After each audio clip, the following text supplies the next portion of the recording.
मेरे मायके वालों पर यूँ उंगली उठाने का आपको कोई हक नहीं मम्मी जी। हमें आपकी लड़की पसंद है। मैं चाहती हूँ कि शादी 1 महीने के अंदर ही रख दी जाए, क्योंकि उसके बाद शादी का कोई अच्छा मुहूर्त नहीं आ रहा है। संगीता जी फ़ोन पर अर्चना जी से बोली। अर्चना जी बोली, जी मैं राधिका के पापा से बात करके आपको बताती हूँ। अर्चना जी फ़ोन रखकर खुश होकर मनोहर जी से बोली, सुनिए राधिका जी के पापा हमारी लड़के वालों को पसंद आ गई है और अंदर से घर की बनी मिठाई का एक टुकड़ा लाकर मनोहर जी के मुंह में डाल दिया, मगर वे लोग चाहते हैं कि शादी 1 महीने में ही हो जाए। मनोहर जी बोले, इतनी जल्दी शादी? मैं सारा इंतज़ाम इतनी जल्दी कैसे कर पाऊँगा? राधिका उतने में ऑफिस से आ गई। अर्चना जी ने राधिका को भी यह खुशखबरी सुनाई। अर्चना जी बोली, हमारी राधिका बड़े नसीब वाली है, तभी तो इतना अच्छा खानदान मिल रहा है।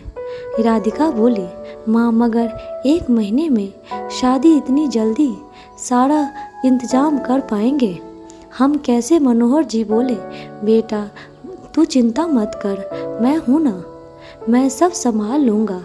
राधिका एक मध्यवर्गीय परिवार की बेटी थी। पिता मनोहर जी एक साधारण नौकरी पर कार्यरत थे। अपनी कमाई से जैसे तैसे वह घर खर्च निकाल लेते थे।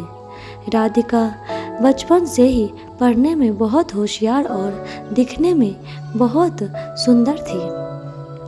राधिका अपनी पढ़ाई पूरी कर जल्द नौकरी पर लगकर अपने पापा का आधा बोझ अपने सर पर उठा लिया था। राधिका का वहाँ जहाँ रिश्ता तय हुआ था वे लोग बहुत पैसे वाले लोग थे। राधिका की सास संगीता जी ने राधिका की सुंदरता और काबिलियत देखकर उसे अपने बेटे रजत के लिए चुना था, पसंद किया था। रजत को भी राधिका पहली नज़र में ही भा गई थी। जब से राधिका के घर वालों को यह पता चला था कि लड़के वाले 1 महीने में शादी करना चाहते हैं, तब से वे लोग थोड़ा परेशान हो गए थे, क्योंकि वे लोग मध्यवर्गीय लोग थे जो तो इतनी जल्दी शादी की तैयारियों में पैसा लगाना उनके बस में ना था। फिर भी मनोहर जी शादी की तैयारियों के लिए पैसे जुटाने में लग गए। राधिका ने भी अब तक जो भी कमाया था वह बैंक से निकाल लाई और मनोहर जी के पास भी जो जमा पूंजी थी वह उन्होंने शादी में खर्च करने बैंक से निकलवा ली और वे लोग शादी की तैयारियों में जुट गए थे। कपड़े लत्ते, ज्वेलरी, सभी कुछ राधिका के लिए खरीद लिया गया और आखिर शादी का कार्यक्रम भी अच्छे से संपन्न हो गया। राधिका के पापा मनोहर जी से जो भी बन पाया वह सारा इंतजाम उन्होंने शादी में किया था, मगर राधिका की सास संगीता जी को लड़की वालों की तरफ से शादी में की गई एक भी व्यवस्था पसंद नहीं आई। शादी में तो कुछ ना बोली, मगर शादी होने के बाद दूसरे दिन ही अपने पति सौरभ जी से बोली, क्या खाक इंतजाम किया था। राधिका के घर वालों ने, हमारे घर के नौकर भी उनकी शादियों में इससे अच्छी व्यवस्था करते हैं। मुझे तो हमारे मेहमानों के सामने शर्म महसूस हो रही थी यह बताने में कि मैं ऐसे फटीचर घर से बहू लेकर आई हूँ।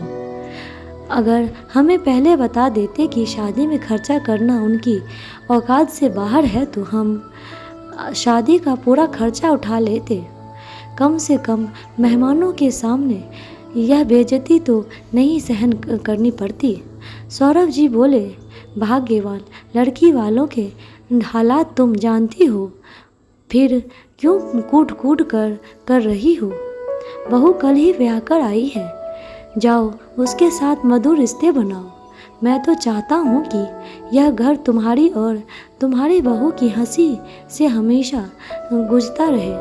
घर में कभी कोई कलह का वातावरण ना बने, और इसकी जिम्मेदारी सर्वप्रथम तुम्हें लानी होगी संगीता, क्योंकि बहू के सबसे ज़्यादा करीब उनकी सास ही होती है, और अगर तुम उसे प्यार और सम्मान नहीं दे पाओगी तो वो भी तुम्हें कभी अपना नहीं समझेगी। हमारा एक बेटा और एक बेटी पहले से ही है, अब तुम समझना कि घर में बहू के रूप में एक दूसरी बेटी आई है। संगीता जी मुंह बनाकर बोली, आप तो रहने ही दीजिए, मैं सब अपने तरीके से संभाल लूँगी। वैसे भी आपको क्या पता इन सब चीज़ों के बारे में, आपको तो बस चुप रहना आता है। मगर मुझे लगता है कि जब तक आप सामने वाले को उसकी औकात नहीं दिखाते, उसे अपनी स्थिति का अंदाज़ा नहीं होता और वह सर पर बैठ जाता है। इसीलिए मैं नहीं चाहती हूँ कि कल के दिन बहू हमारे ही घर हम पर राज करे और हमारे ही सर पर बैठ जाए। मैं पहले दिन से ही उसे यह बताकर रहूँगी कि उसके मायके में उसने देखा ही क्या है। सौरभ जी बोले, संगीता, तुम्हारी बातों से मुझे बगावत की बू आ रही है। जहाँ तक दीजिए, मैं सब आपके तरीके से संभाल लूँगी। वैसे ही आपको क्या पता इन सब चीज़ों के बारे में, आपको तो बस चुप रहना आता है। अगर मुझे लगता कि जब तक आप सामने वालों को उसकी औकात नहीं दिखाते, उसे अपनी स्थिति का अंदाज़ा नहीं होता है और वह सर पर बैठ जाता है। इसीलिए मैं नहीं चाहती कि कल के दिन बहू हमारे घर पर हम पर राज करे और हमारे ही सर पर बैठ जाए। मैं पहले ही दिन से उसे यह बताकर रहूँगी कि उसके मायके में उसने देखा ही क्या है। सौरभ जी बोले, संगीता, तुम्हारी बातों से बगावत की बू आ रही है। जहाँ तक संभव हो सके हमारे घर की शांति भंग मत होने देना, यह मेरी सलाह है, वरना आगे तुम खुद समझदार हो। संगीता जी रसोई में आई तो देखा राधिका नहा धोकर रसोई में आ चुकी है। राधिका संगीता जी को देखते ही बोली, मम्मी जी, आज मेरी पहली रसोई है, बताइए खाने में क्या बनाना है। संगीता जी बोली, खाने में क्या बनाना है वह तो मैं तुम्हें बता दूंगी, पहले तुम यह बताओ कि तुमने यह घिसे पिटे कपड़े क्यों पहने हैं। ऐसे कपड़े तुम्हारे मायके में पहनते होंगे, यहाँ नहीं समझी। रात को मैंने तुम्हें एक हैवी साड़ी दी थी और कहा भी था कि कल तुम यह साड़ी पहन लेना। वह साड़ी क्यों नहीं पहनी तुमने? राधिका बोली, मम्मी जी, दरअसल वह साड़ी बहुत हैवी थी, तो मैंने सोचा कि यह कॉटन का सूट पहन लेती हूँ ताकि रसोई में काम करना आसान हो जाए। इतनी हैवी साड़ी पहनकर रसोई में काम करना मुश्किल रहेगा, क्योंकि मुझे रसोई में हैवी साड़ी पहनकर काम करने की आदत भी नहीं है। संगीता जी बोली, हमारे यहाँ ऐसे हैवी कपड़े ही पहनते हैं, तुम्हारे मायके में तो तुमने यह सब देखा नहीं होगा। अब बंदर क्या जाने अदरक का स्वाद। खैर, तुम्हारे मायके में तो तुम यह फटीचर जैसे कपड़े पहनकर घूमते हो, लेकिन यहाँ ऐसे कपड़े नहीं चलेंगे। यहाँ तुम्हें हमारे तौर तरीक़ों के हिसाब से चलना पड़ेगा। तुमने पहले दिन ही यह बेतुका सूट पहनकर साबित कर दिया कि तुम अपने मायके से कैसे फटीचर जैसे कपड़े लाई हो। अब से तुम्हारे मायके वाले कपड़े बिल्कुल नहीं पहनोगी और मैं जो कपड़े तुम्हें दूंगी तुम्हें वही पहनने पड़ेंगे।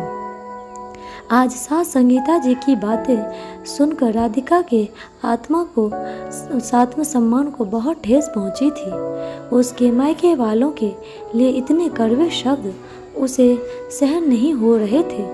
मन तो किया कि उसका जवाब अभी दे दे, क्योंकि सहन करने से सामने वाले की ताकत बढ़ती है, मगर वह इन कड़वे शब्दों के 2 घूंट पी गई और उसने हौसला नहीं हारा।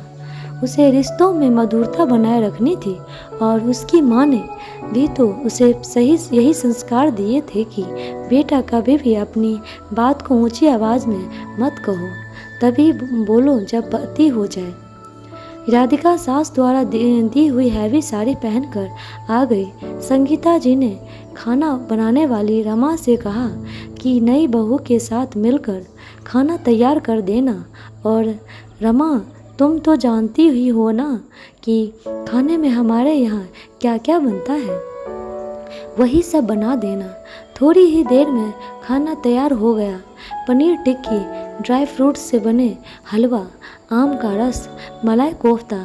थोड़ी देर में डाइनिंग टेबल पर रमा ने सर्व कर दिया।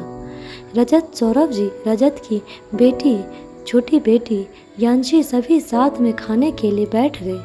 राधिका ने अपनी प्लेट में सिर्फ सलाद लिया और वह खाने लगी। रजत बोला, क्या हुआ राधिका, तुम इतना सारा खाना छोड़कर सिर्फ सलाद क्यों खा रही हो? संगीता जी बोली, राधिका ने अपने मायके में कभी इतना हैवी खाना कहाँ खाया होगा। इसके मायके में तो दाल रोटी चावल यही बनता होगा, इसलिए उसे इतना हैवी खाना खाने की आदत कहाँ होगी। खाना खाते हुए सभी लोग एक दूसरे के सामने देखने लगे। दरअसल रजत, सौरभ जी और यांशी किसी को भी संगीता जी के यह शब्द सुनने में अच्छे नहीं लगे, और राधिका वह तो बेचारी सुबह से यही सब सुन रही थी। देखते देखते 4 दिन बीत गए, मगर संगीता जी के तानों की बौछार खत्म होने वाली कहाँ थी। 4 दिन से संगीता जी कुछ न कुछ बात पर राधिका को टोके जा रही थी। राधिका ने जब अपनी माँ द्वारा दिए गए बर्तन निकाले तो संगीता जी हंसते हुए बोली, बस अब यही बाकी रह गया था, तो इससे मायके से आए यह हल्के बर्तन जिसको अब हमें हमारे नौकरों को देना पड़ेगा, क्योंकि हम तो ऐसे बर्तन इस्तेमाल नहीं करेंगे। राधिका फिर मन मारकर रह गई। आज उसकी माँ के द्वारा दिए गए बर्तनों का अपमान उसे अपनी माँ का अपमान प्रतीत हो रहा था। हर रोज़ अपने मायके वालों के लिए उस ताने सुनना राधिका के लिए मुश्किल होता जा रहा था। उसे लगा रात को सभी फिर से साथ में खाना खाने बैठे, तब राधिका को कुछ भी खाने की इच्छा ही नहीं हो रही थी। रहा था कि वह टेबल से उठकर चली जाए, ताकि उसे फिर कोई सासू माँ का ताना ना सुनने पड़े। राधिका को कुछ खाते ना देख रजत बोला, राधिका, जब से शादी हुई है देख रहा हूँ तुम ढंग से खाना नहीं खा रही हो, तो कहकर उसके लिए एक प्लेट में सारा खाना भरकर उसे खाने के लिए मनाने लगा। संगीता जी बोली, रजत तू क्यों इसे बार बार जिद कर रहा है? इससे यह हैवी खाना नहीं खाया जाएगा। इसने अपने मायके में देखा ही क्या है। सौरभ जी बोले, संगीता यह तुम कैसी बातें कर रही हो?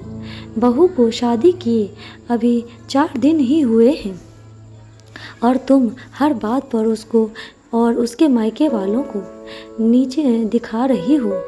संगीता जी बोली, देखा नहीं आपने शादी में कैसा इंतजाम किया था इसके मायके वालों ने, और फटीचर जैसे कपड़े दिए हैं इसको यहाँ पहनने के लिए। इसके लिए तो यह खाना 56 भोग जैसा है। इसे अपनी ज़िंदगी में कभी ऐसा खाना नहीं देखा होगा। भला इसे यह खाना कैसे खाया जाएगा? राधिका बोली, हाँ मम्मी जी, मैंने कभी वहाँ इतना हैवी खाना नहीं खाया, मगर मेरे मायके में मुझे खाना खाकर नींद अच्छी आती थी।